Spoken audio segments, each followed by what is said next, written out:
যদি কোনো ত্রুটি কারো থাকে ন্যূনতম আইনানুগ ব্যবস্থা নেওয়া। আমাদের শিক্ষার্থীদের প্রাণের দাবি এখন সেটি দেশের দাবিতে পরিণত হয়েছে। আপনারা নিজেরাই দেখেছেন প্রায় 70 ভাগ চাইতে বেশি ভোট অলরেডি কাস্ট হয়েছে বিভিন্ন আয়োজনে এবং গড়পড়তা মানুষের মধ্যে ব্যাপক উদ্দীপনা উৎসাহ আছে। তা আপনারা সাংবাদিক হিসাবে সবচাইতে ভালো জানেন এবং আমরা আশা করছি যে আমরা যথাসময়ে ভোটের কার্য শেষ করতে পারবো। 4টার পরেও যারা লাইনে থাকবেন তাদেরকে পূর্ণ সুযোগ দেওয়া হবে এনক্লোজারের ভিতর নিয়ে ভোট কার্য যাতে তারা আনন্দের সাথে করতে পারেন।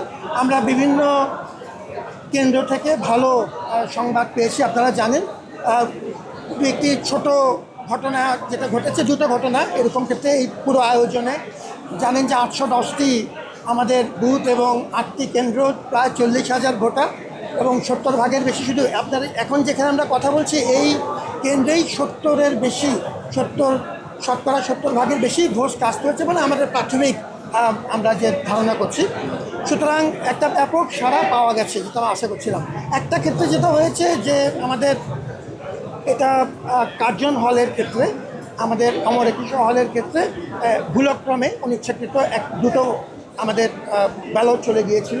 তো সেটি যিনি ভোটার ছিলেন তিনি অত্যন্ত এটি খুশি মনেই আবার ভোট দিয়ে সেটি শান্তিপূর্ণ মীমাংসা হয়েছে। কিন্তু যেহেতু এরকম একটা প্রশ্ন এসছে আমরা সঙ্গে সঙ্গে পোলিং অফিসারকে প্রত্যাহার করে নিয়েছি এবং আমরা এখন সেটি সিসিটিভি ক্যামেরা যেহেতু পূর্ণ কাভারেজ আছে সেটার ভিত্তিতে আমরা প্রয়োজনীয় আবার এটাকে তদন্ত করবো এবং যদি কোনো ত্রুটি কারো থাকে ন্যূনতম আইনানুগ ব্যবস্থা নেওয়া হবে।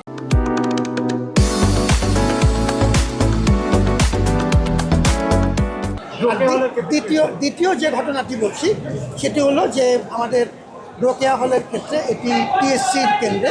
এখানেও যেটা হয়েছে যে দেখা গেল যে বেশ কিছু একটা ক্ষেত্রে ওই ব্যালটগুলোর তিনি ভেতরে ঢুকলেন, আমাদের যিনি ভোটার ছিলেন তিনি বেরিয়ে আসার পরে বললেন যে একটা ব্যালটে 8 থেকে দাগ দেওয়া ছিল। তো যেহেতু তিনি আগে কোনো অভিযোগ করেননি কিন্তু এরপরে বেরিয়ে এসছেন, সেটিও শান্তিপূর্ণভাবে থেকে অলরেডি বদলে দেওয়া হয়েছে এবং করা হয়েছে। তারপরে এটিকে আমরা সঙ্গে সঙ্গে আমরা প্রয়োজনীয় ব্যবস্থা নিয়েছি এবং এর জন্য আমরা সিসিটিভি ক্যামেরার মাধ্যমে যে তদন্ত করা প্রয়োজন সেটি আমরা করব। এই ব্যাখ্যাগুলো সংশ্লিষ্ট আমাদের যে রিটার্নিং অফিসার আছেন তারা আপনাদেরকে আরও বিস্তারিত বলবেন।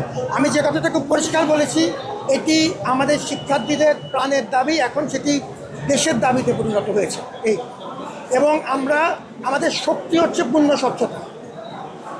আশা করছি যিনি জিতবেন এবং যিনি বিজিত হবেন তারা বুঝবেন যে স্বচ্ছতার কোনো ঘাটতি নেই এবং আমরা যেহেতু সব ক্যামেরার সামনে হচ্ছে, সাংবাদিকরা আমাদের সবচেয়ে বড় সাক্ষী এবং শক্তি এবং আমরা ভোট গণনার সময়টিও আমরা জানেন যে এটিকে আমরা ডিসপ্লের ব্যবস্থা করছি এবং সাংবাদিকদের উপস্থিতিও নিশ্চিত করছি। এই ক্ষেত্রে তাদের মনে রাখতে হবে যে বহুদিন পর একটি গুরুত্বপূর্ণ গণতান্ত্রিক প্রতিষ্ঠানকে আমরা সক্রিয়করণের চেষ্টা করছি। যেহেতু সক্রিয়করণের চেষ্টা করছি এই ক্ষেত্রে আমাদের উচিত হবে যে বিজয়ী এবং বিজিত যেহেতু তারা গুরুত্বপূর্ণ ভূমিকা রেখেছেন সেটি বিবেচনায় রাখেন। আপনাদের প্রতি ধন্যবাদ জানাই। ভালো থাকবেন।